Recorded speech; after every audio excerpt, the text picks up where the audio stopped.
me today on Office Hours. I'm excited for the conversation. Great to be here. Thanks for having me.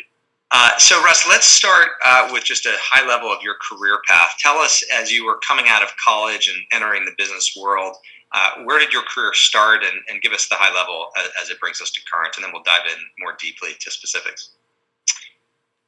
You know, I've always been an entrepreneur. I mean, literally, even way before college. In high school, I started my first business, and then in college, I had a number of businesses. So I always knew that I wanted to get into entrepreneurship out of college, and came across a company called Trilogy Software, which was one of the.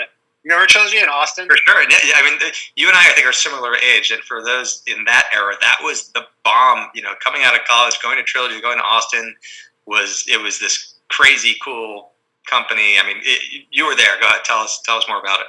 Yeah, well, exactly. I mean, it was, to me, as a kid that was excited about entrepreneurship and starting companies, it was like the place to be. Mm-hmm. Flew down to Austin, had this incredible sell weekend, and literally fell in love with it. So it was like that, or go do consulting at one of the big consulting firms. And I said, all right, Trilogy's the way I want to go. And got a rejection letter back from Trilogy like a week later, and I was devastated. Felt like, well, I this is the place for me. I know it's the place for me, and I decided, well, what do I have to lose? I might as well just send an email to the CEO of Trilogy, letting him know how excited I am about the company, and I made him an offer. I said, look, I didn't get the offer. But I think I'd be perfect for this. After a year, you can pay me what you think I'm worth relative to everybody else you hired this year. If you think I'm worth more, pay me more. If you think I'm worth less, pay me less. And I was thinking to myself, like, I don't know how I'm going to afford this, but I'll figure it out, And literally within 30 minutes, I had an official offer from the company with the CEO basically saying, this is exactly the kind of person we want at this company. And so... fortunately, I didn't like bomb the interview so bad, I guess, right? It was close enough that got me over the line. And that really started my career. I mean, I had a blast at Trilogy. It was very entrepreneurial. As you remember, we were doing things in the recruiting world that were really unique and different, and a little bit like, you'd look back now and say that the culture there was very cult-like. Right. But very early on how tech companies started to act throughout the rest of the next couple of decades. And the people I know that worked at Trilogy in that era still have a really strong connection. Jeremy Waxman, who's I think now president of Zillow and worked with me at Zillow for many years, he was at Trilogy around then. And even though it's been 20 years or whatever, still speaks so highly and fondly of it. My equivalent experience was going to Goldman Sachs straight out of college. Similar kind of thing, like kind of cultish, worked my butt off. Wouldn't trade that experience for anything, but also I'm pretty glad I got out. Maybe you feel the same way about Trilogy. 100%. And in fact, wasn't there very long. I was there, somewhere between 12 and probably like 14 months or something like that before I decided to start my own company. And it wasn't that I thought there was anything wrong with Trilogy. It was just 2000, and as an entrepreneur, there was never a better time to start a company. And so started my first one. Absolute disaster. I mean, made every mistake you could make as an entrepreneur. Didn't know what I didn't know. And the benefit of that, the benefit of failing as early as I did, it was that you learn a lot from failure, right? You learn a lot from the mistakes you make because you dig deep to like discover what went wrong there. Why did that business fail? People, culture. The wrong people in the wrong role, or the people didn't scale as the business scaled, or what about the people? So we had a great concept, and it was we co-wrote the first Java 2 micro edition spec with Sun Microsystems. So we were building apps on mobile devices before the iPhone. So really we're thinking about how you take these devices and make them more successful and more powerful. But the people we hired were the wrong people for the roles. We didn't have a real clear definition of what culture meant to us or the values we cared about. So we kind of allowed all types and that created a defocused environment where people weren't really swimming in the same direction, where you had multiple quote unquote cancerous people in the organization that led to others, who were working really hard, but some that weren't, and creating these fiefdoms within the company. I mean, again, all the stuff that you look back on, and I'm sure you've seen now as you've grown large companies and scaled companies, all the things that just naturally, you learn to manage through strong values and through a strong culture and through really good, planning and helping people understand through OKRs where they need to be focused and how you align to a broader goal. We weren't doing any of that, right? But it really set me down the path of people first and compassionate leadership, and having very strong values and mission statements, very strong culture, that we're aspiring to, and my career from there, really went from that failure to a number of, lucky in some ways, but successes largely based on the people that I was able to surround myself with. Just a quick comment. Even in the time that I've been doing this podcast over the last 5 or so years, this general topic of people and culture and sort of the squishier side of management and leadership has gone from being fringe and kind of hokey pokey, sort of like, squishy wishy, to mainstream. And, I was talking about these things and people and culture and how important they are back when that wasn't a thing. It's great to see the business world and the tech community and the startup world shift to recognizing the importance of mission-driven culture and people in leadership and all of the importance of how HR can be a strategic partner and not just a risk mitigant. Like, that's now mainstream, which is amazing, but it certainly wasn't 10 years ago, and it definitely wasn't back in 1999 or so when, you're talking about your first startup experience.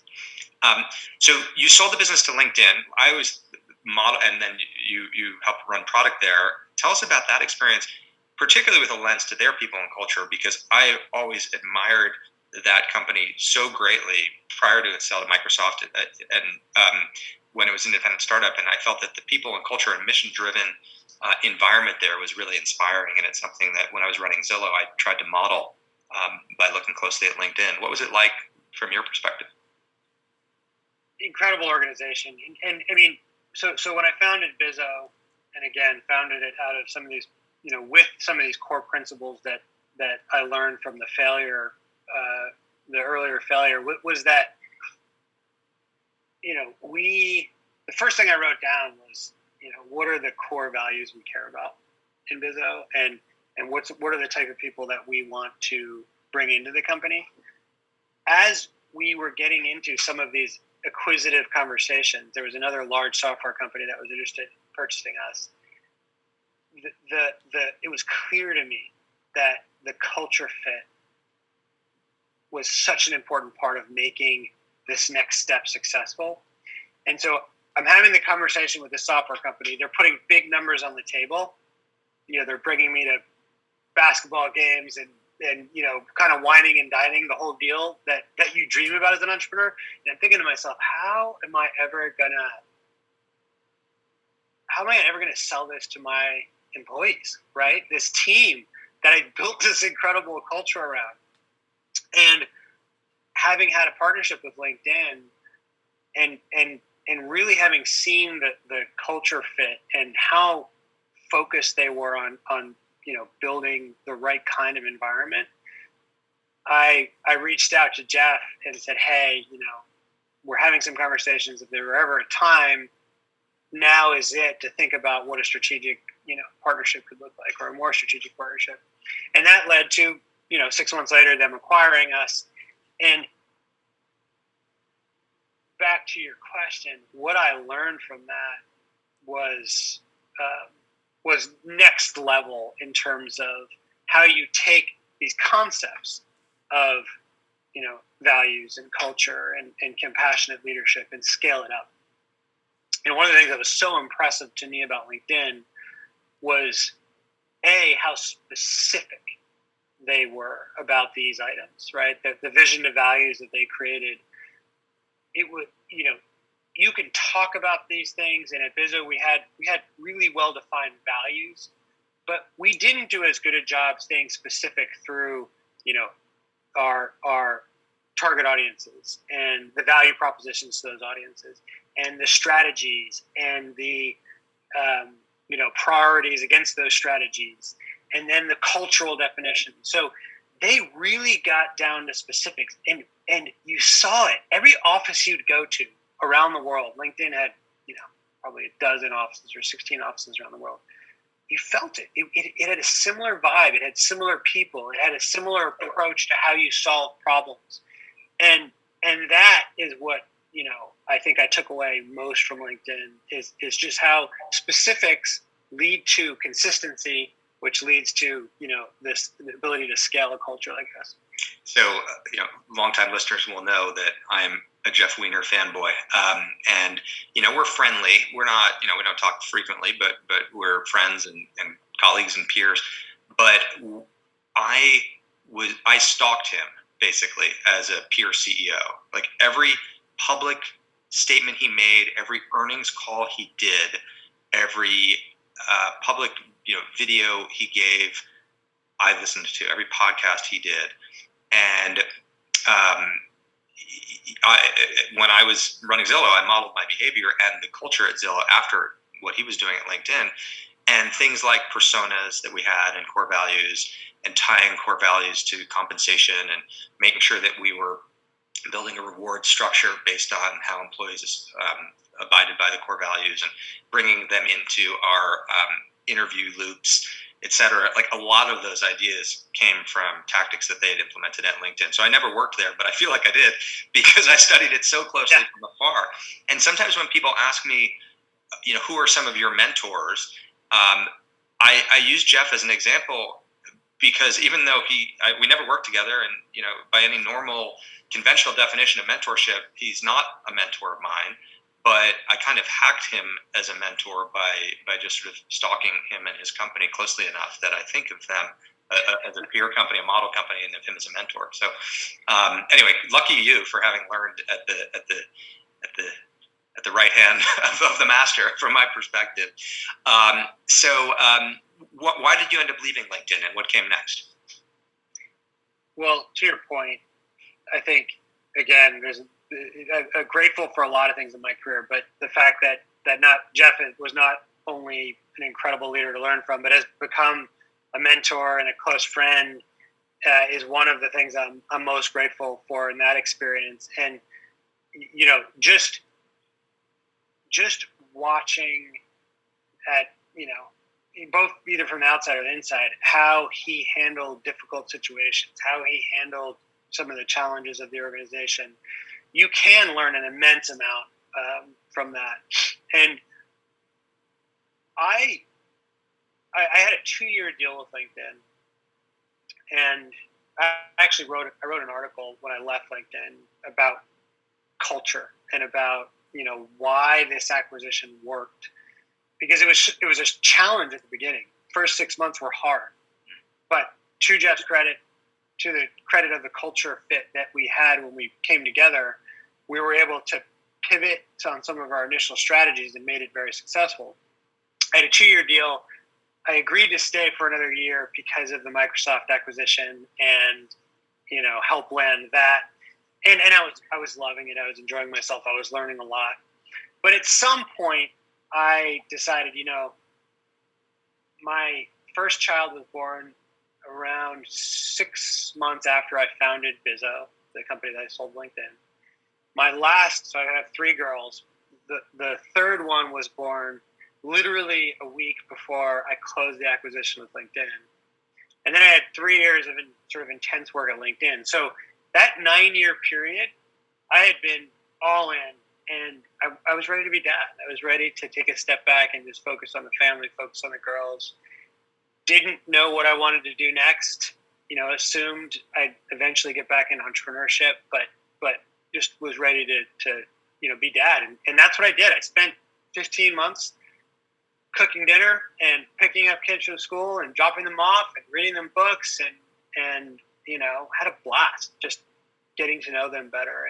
And again, fortunate, grateful that I had the ability to do that. There's no substitute for that. I agree. When I retired from Zillow, that's exactly what I did for more than a year. So then at that point, you jumped back in to Ginger, or? That's right. And I never in a million years thought I would take over someone else's company as CEO. I thought that was like a sucker's game. Being a hired gun CEO. So, I mean, you're the founder of several businesses, dating back to high school and college. And how did you first hear about Ginger, and what attracted you to the role of taking on a CEO rather than being founder of a new startup? During the year off, I had spent some time focused on youth voting as a issue that I felt we had to solve in this country. It felt like our democracy was fragile without having younger participation. And so I spent some time I joined the board of Rock the Vote. I'm still a board member there. I worked on a few other things, wrote a children's book called Voting with a Porpoise to help kids start to think about the importance of voting, earlier. That experience led me to realize that, look, I do want to get back in entrepreneurship. I want to do things at scale, but it has to be impact driven. It has to be something that, I want to leave my kids for every day, and make positive change happen in the world. And so as I was ideating through that set of, impact concepts, a recruiter reached out and said, "Hey, there's this company, Ginger. I know you're looking for impact stuff. You should talk to them." And I was like, well, I'm not going to join some company as their CEO, but happy to talk to them and learn, and maybe I'll be an advisor or whatever. And literally the first hour I was there, I was like, this idea is so much better and more important than any idea I have. And the world needs this so much. This was back in 2018. So like pre-pandemic, but as I was like digging into mental health and seeing the trends that, were just staggering, just how many people had need, how few people were getting care, the kid trend in particular, the suicidality rates and the anxiety rates and the depression rates where the curves were just really scary. I felt like it was something I could spend the rest of my life focused on. And what stage was the company at then? How large? About a, $1.5 million, $2 million revenue company. They had probably 50 people. So they've been around for a while, and they'd pivoted a few times, started to have a bit of traction in the enterprise model and selling their services to companies to support their employees. But they were having trouble scaling. They were kind of, flattening and didn't really understand how to build a culture for success, how to focus on the things you need to focus on to attract world-class people and, take it to the next level of scale. But when you came in as a new CEO of a business that you were not the founder of about 50 employees, what are the first couple months like? Like, what are the first couple things that you tended to focus on there? Well, it was interesting. I thought it was sort of a fool's game, like coming in and solving other people's problems and, not having the founder gravitas and all the stuff that I assumed as an entrepreneur you needed. The first few months were first of all full of learnings for me, and I'll talk about those. But second of all, it was really about putting, to me, the vision to values that I believed in. What is the true north of this company? Where are we going? What is the culture and values that we're really gonna, like, they had those statements, but they were diffuse and they were like long-winded and nobody really paid attention to them. Like really taking ownership of what those were and bringing that to the company in a way that you could then start to make great decisions about who are the right people for this organization, who might be here that isn't right for this organization, right? And starting to make those pivots, starting to have focus on how are we going to spend our energy and resources effectively to accomplish what we need to accomplish over the next year. So, and you know what was fascinating? One of the big learnings to me in a positive way was I was pretty emotionless about it in a lot, like, because it's not my own problems that I created, I could come in and look at this without all of the sacred cows, right, without all of the emotions that you get, attachment to as an entrepreneur that found something. And that was actually super helpful for me because I was able to probably make decisions far quicker than somebody else would have if they had been in it deeply, because you get stuck on certain things. We had another CEO, I think it was Brad Stewart from Fair, who is a repeat hired gun CEO that's gone into several turnaround situations, including Fair, which was a struggling car leasing service that he's in the process of turning around. And he described a pretty similar situation where, you come in and the first thing you got to do is turn around the people and culture. And great people, properly motivated, properly led, they build great products, which attract great audiences, which build great business revenue, profit, and then shareholder value. And it's, again, going back to where we started the conversation, which was to say that people and culture are everything. It's a little counterintuitive. Like, you might think that a new CEO should come in and focus on improving the product or upgrading the tech or, building out new monetization models. And of course you need to do all that, but you can't do that yet. You have to get the people and culture right before you can jump into those secondary priorities. So how long? I guess COVID happened in here somewhere in this story, Yeah. but it sure did. Okay, so roll the tape forward. What you'd been there for a year and a half, maybe, I think, and then COVID hits and takes a mental health crisis and 10x's it. So that is probably good for the business on some level. But tell us more about the impact that COVID had on the company and exactly what the product is. That's right. I think in a lot of ways, COVID accelerated the awareness of the importance of this and the adoption rate of some of these things, but it also created significant challenges. And so, what we do is provide on-demand mental health support.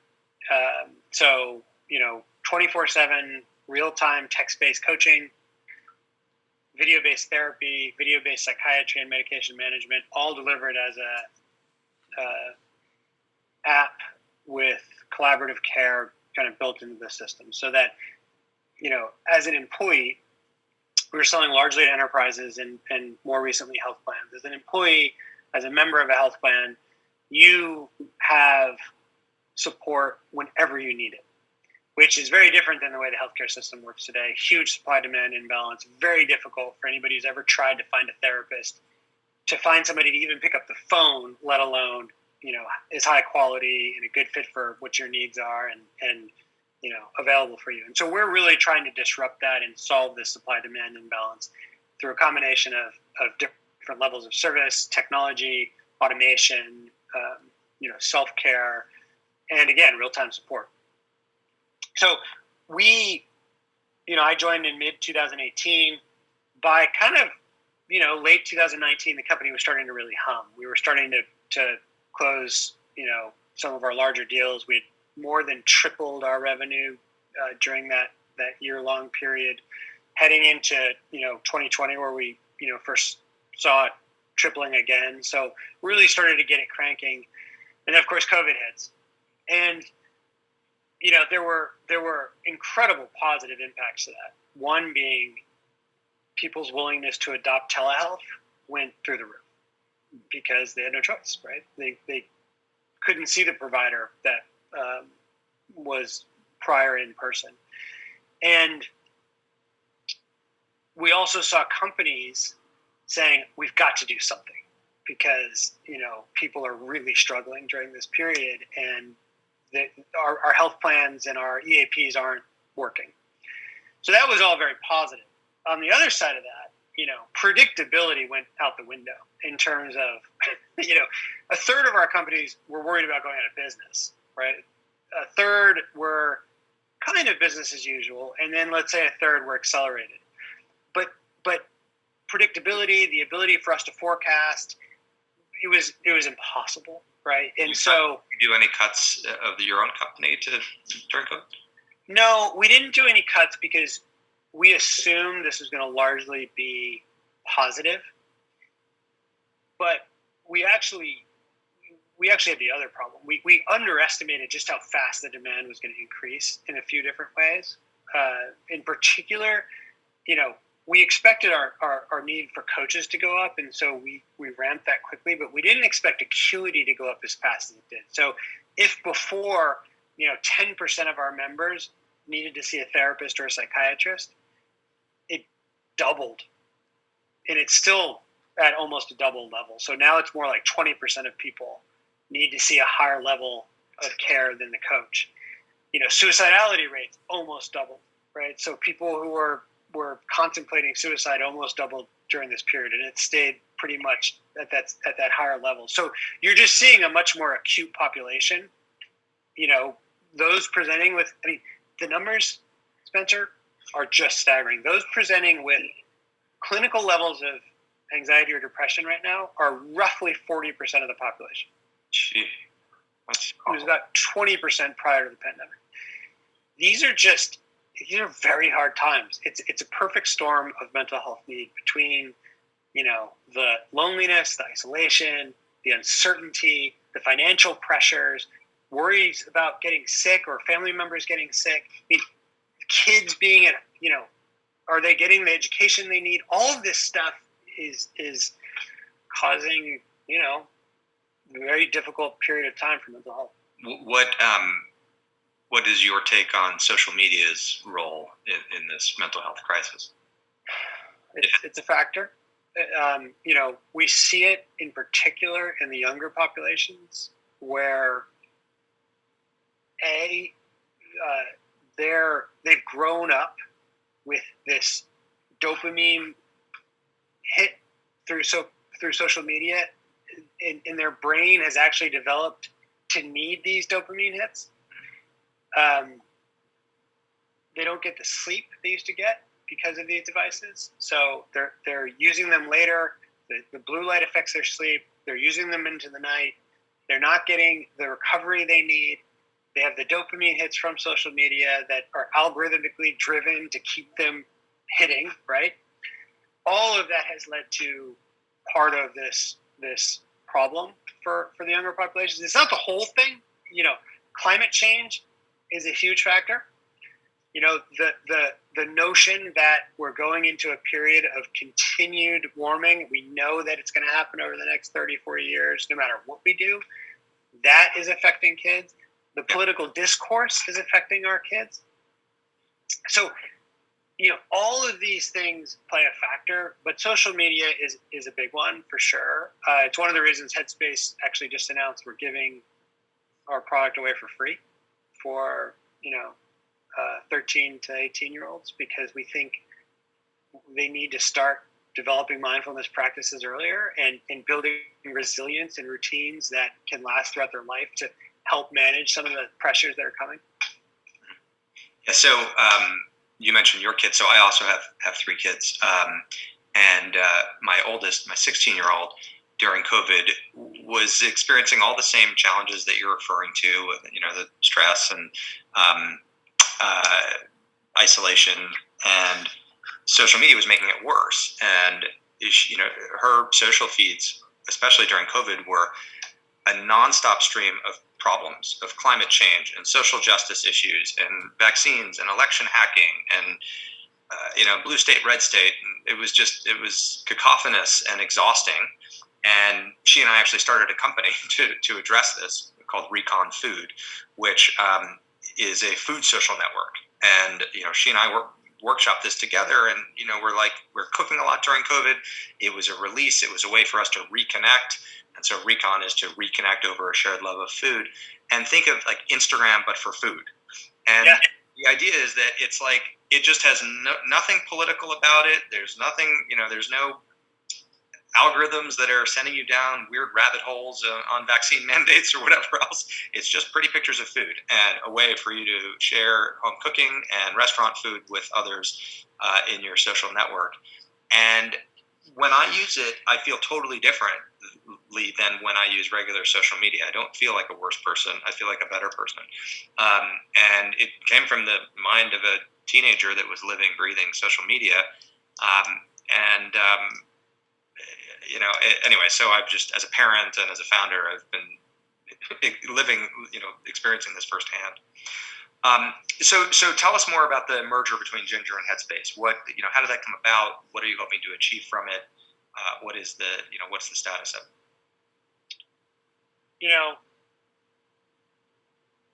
Aligned with your thinking with Recon Food, which I love.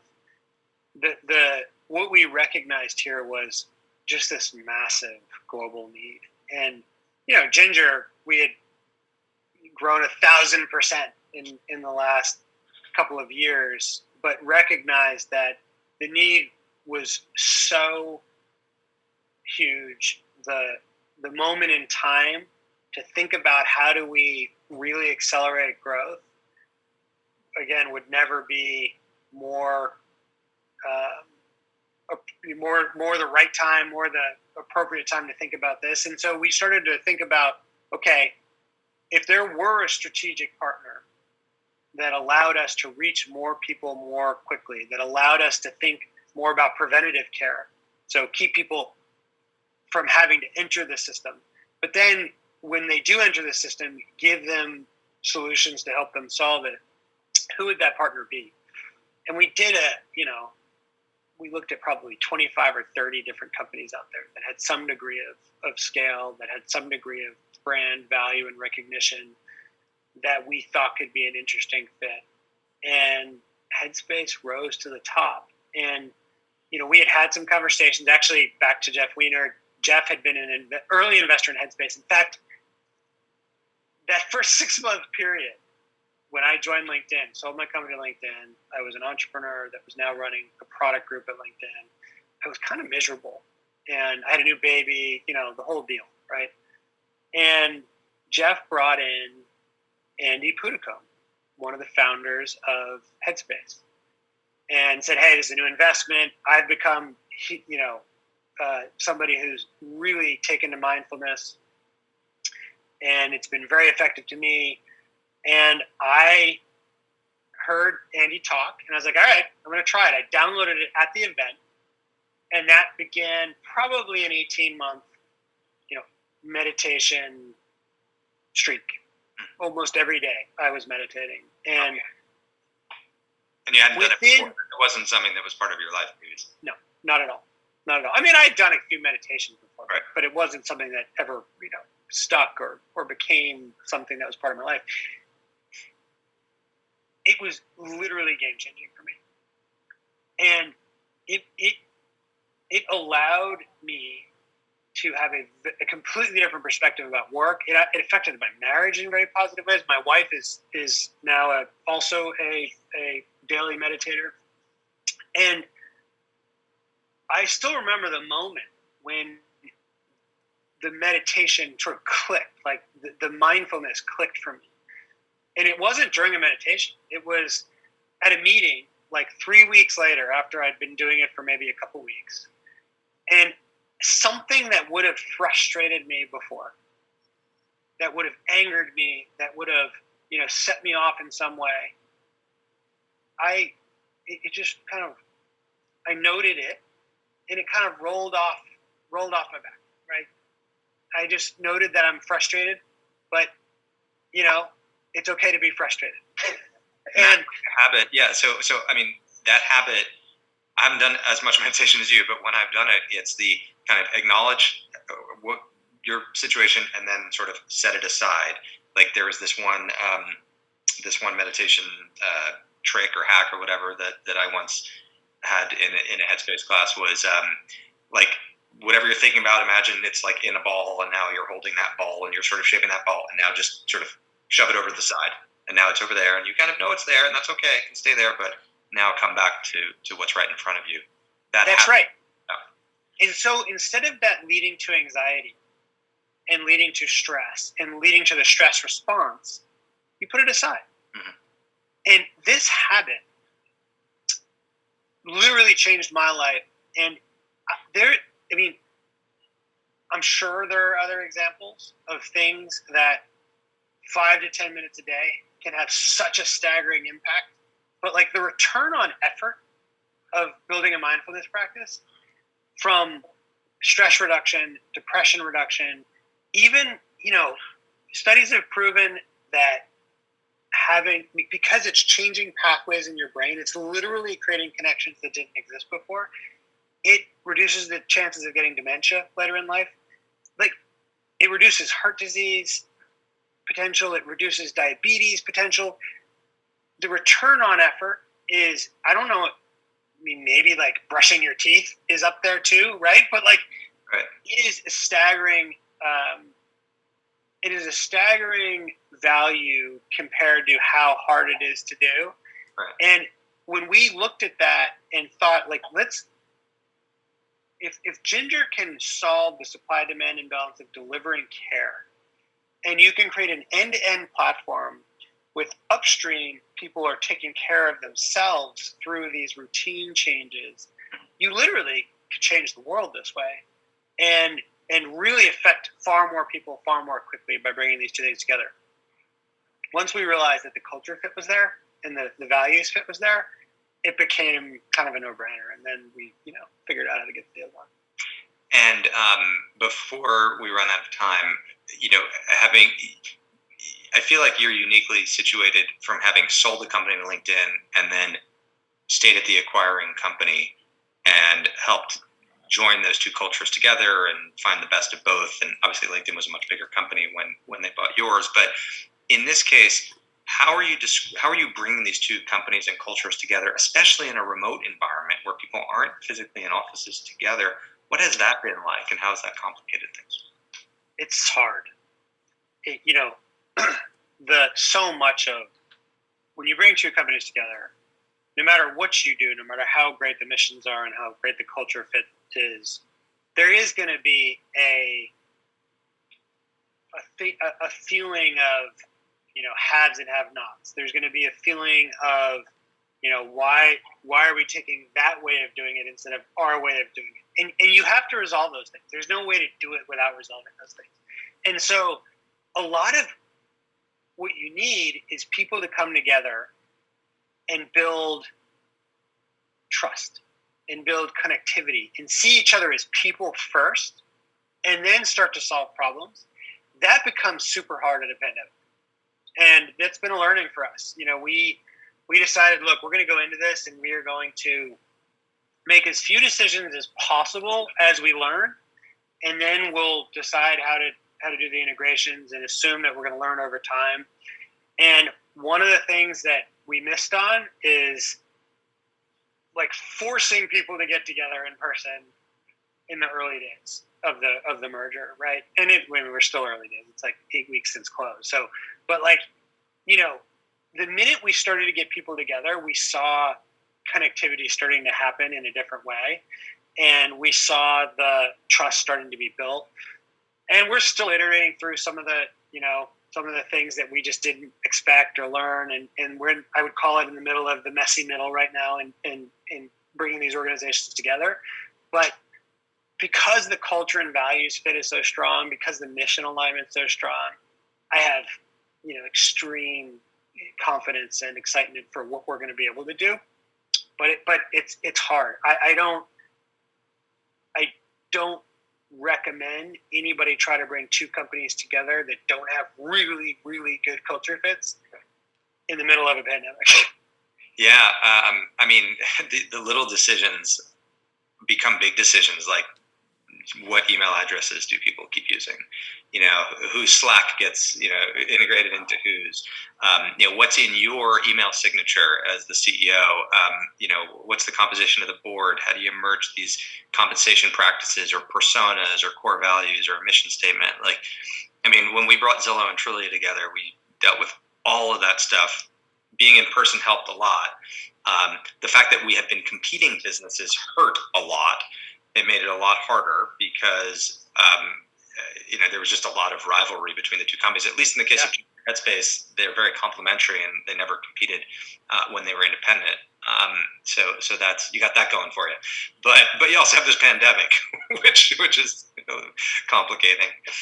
It's right. It's so very well. It's never easy. Yeah. I think it's further complicated by being apart, but then it gets back to those values, right? It gets back to like cultural alignment, having the values that people really believe in, and a mission that people want to see accomplished in the world. Like you've got to stay focused on that, right? That true north. Yeah. And that gives you energy to get through the slog of it. Right. And these companies probably self-select a little bit for people. I mean, obviously for people that are mission-oriented, but also for people that are people. If a meeting ever gets too tense, you just say, "Hey, let's have a quick meditation break," and then that can diffuse the room, hopefully. But anyway, amazing. Well, congratulations, Russ. A lot of cool shared experiences, and I'm excited for your merger with Headspace, and we'll be rooting for you and for the company going forward. So thanks for the talk. Appreciate it. Great to meet. Yeah, thank you so much, Spencer. Enjoyed it.